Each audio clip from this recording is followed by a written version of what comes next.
The Edmonton Oilers have made yet another lineup change ahead of the playoffs, leading many people to wonder what their plan is going to be for this lineup heading into the playoffs. But we also have some very good news regarding an Edmonton Oilers prospect who formerly retired and is resuming his hockey career, as well as Evan Bouchard being called out by a member of the media due to his play. We're going to be talking about all of this here in this video. Before we get into that, we notice that 97% of you guys watching right now are not subscribed to the channel, so if you're looking for a spot to stay up to date with all of the Edmonton Oilers news, you're in the right spot. Make sure to hit the sub button. Join us along on this journey as we cover all of the Edmonton Oilers breaking news, reports, and everything, and we'll keep you updated along the way. But like I said, let's get straight into this video here. I want to talk about this Oilers prospect just first. Some very good news, a very good sign, and something just to make you feel good for the day. This comes out from Bob Stouffer. He says, "Please report that Edmonton Oilers prospect Noah Philp will be resuming his pro hockey career next season after taking a year away from hockey. The 6'3", 200-pound right-shot center finished with 19 goals, 18 assists, and 37 points, 61 penalty minutes, a +4 last season with the Condors, and was a top 10 AHL in rookie even strength goals. Once again, we're not going to speculate on why he was away, and I don't want to do that. I just want to point to how good of a sign it is to see that he's resuming his hockey career. Whatever it may have been that was going on in his life seems to be, resolved, put to the side. Hopefully that is the case, and he's, I hope everything's okay, basically is what I want to say here. Once again, very good to resume his career, very happy he's back doing what he loves in playing hockey.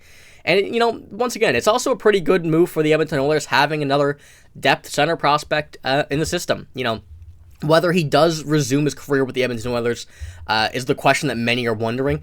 I don't know exactly. I'll say that for sure. I don't know exactly, but this is what Cap Friendly says, that he's currently an RFA for the Edmonton Oilers here this season. So, technically, I think he should be. Now, I don't know about when someone retires and returns what that situation is. I believe it still should be an Edmonton Oilers contract due to him being, on a reserve list under the Edmonton Oilers. So, should be an Edmonton Oilers still, but once again, I don't care who he's playing with, as long as everything is fine. Hopefully everything is good and he's back doing what he loves, which is what you want to see here in a situation like this when someone comes back after a premature retirement. But let's move on to another very big bit of news here regarding the Edmonton Oilers, and that is they need a plan. They need a lineup plan heading into the playoffs. Now, from what we've seen over the past few games, the Edmonton Oilers have changed up their lineup quite a bit. They haven't really found any consistency in the starting lineup. Now, I'm not talking about changes they've made in practice, changes they made throughout the game, but the starting lineup has been, pretty different and missing a few players that they've acquired this season as of late. They really haven't found anything that will stick, anything that they're going to continue with, apart from a few things here and there, like obviously McDavid and Draisaitl. They're not leaving the top six. Evander Kane, Zach Hyman, those guys are set. Evan Bouchard, those are the set pieces in this roster. But from what we've seen in tonight's lineup against the Winnipeg Jets, we're missing Sam Carrick, we're missing Troy Stecher, two guys they acquired at the deadline, and I'm really wondering why they're leaving these guys out of the lineup heading into the playoffs. You acquire those guys, obviously for some depth as well, and the depth is going to be what gets you into a deep playoff run with injuries. People are getting tired, you're 82-plus games of the season at that point. Nobody is going to be fully healthy. Nobody's going to be feeling 100%. So I understand getting those guys, but, Troy Stecher, Sam Carrick are two very solid NHL players. Two players that I could definitely see being put into this lineup and definitely having a space. I think Troy Stecher could definitely compete with Cody Ceci, switch them out in and out for a game, see who really competes and wants it most. Sam Carrick, I definitely think could fit there on that fourth line instead of Derek Ryan. I understand that they're going to be switching out lineups here and there. You don't want to burn out people ahead of the playoffs.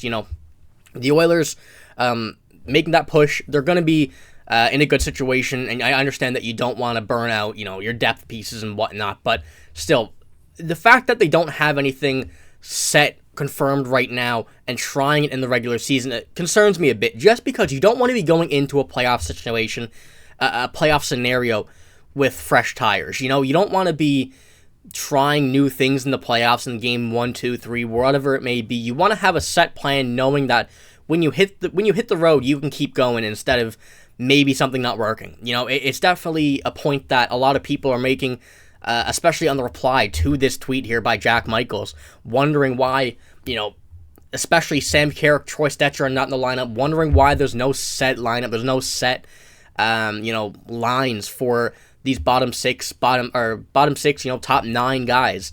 They really haven't found anything yet. I do wonder if, they're going to keep on rotating the playoffs. I don't think that would be a great idea, but, once again, that's why I'm not an NHL head coach. So, there'll be something to keep an eye on over these next few regular season games, these last upcoming ones, to see what the Oilers do regarding the lineup, whether they, find some stuff that works, find some stuff that don't work, and what they're going to do to react to that. But once again, it's going to be something to keep an eye on just over these final few games of the NHL regular season here, heading into the playoffs. But, once again, it's going to be something that's going to be interesting and to keep an eye on. But one final tidbit of news here is Evan Bouchard was actually called out by a member of the media against the game against Toronto. This comes from an article yesterday here. And it says, in a now deleted social media post, ESPN sportscaster John Bouchard blasted Edmonton Oilers defenseman, Evan Bouchard. This is after Bouchard was a culprit of losing a big corner battle to Auston Matthews on Saturday night.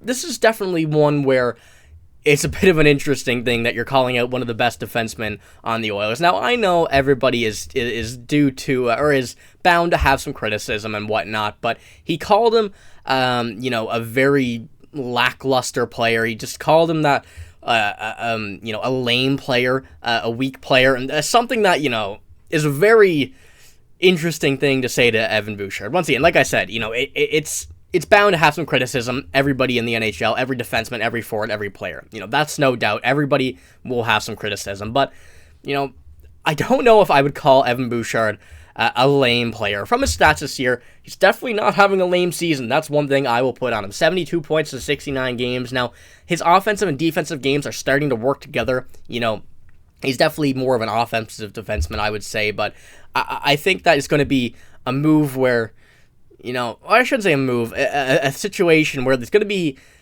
some people on both sides of it. Now, I definitely understand where he's talking about weak in the corners. Yeah, that happens to everybody, but you can't deny his offensive skill, his skill he's had this season, and the increase in talent that he's put in himself this season coming up, from the beginning until this point, and what's going to continue coming out of him from over the next few years, because he's only, as you can see there, 24 years old. And you have to give credit where credit is due.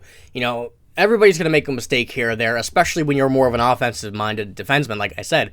So you got to give him a bit of slack. His defense is starting to get better, and that's a very good sign. But, it's a different situation as well. You're in a corner battle with one of the best players in the NHL, a very offensive player compared to an offensive defenseman. It's a whole different scenario, so you have to give him a bit of slack there. But, let me know what you think about this lineup, this whole situation with Evan Bouchard, as well as the lineup for the Edmonton Oilers coming over these next few games heading in the playoffs, and what you think they're going to do. Because, I've seen a lot of people really worrying about that, a lot of people concerned about they're not really finding a groove yet and heading into the playoffs. It might be a bit weird, but, I think I trust Kris Knoblauch and the Edmonton Oilers is going to be something to keep an eye on. I know I've said that a lot in this video, but it's really, I think, my main concern for the Edmonton Oilers heading into the playoffs, and maybe even my only concern. So, that's all I got here. Let me know what you think about these topics here in this video. A lot of interesting stuff, but that's all I got. If you did enjoy, make sure to give the video a like. Let us know you're enjoying keeping up to date with all of the Oilers content,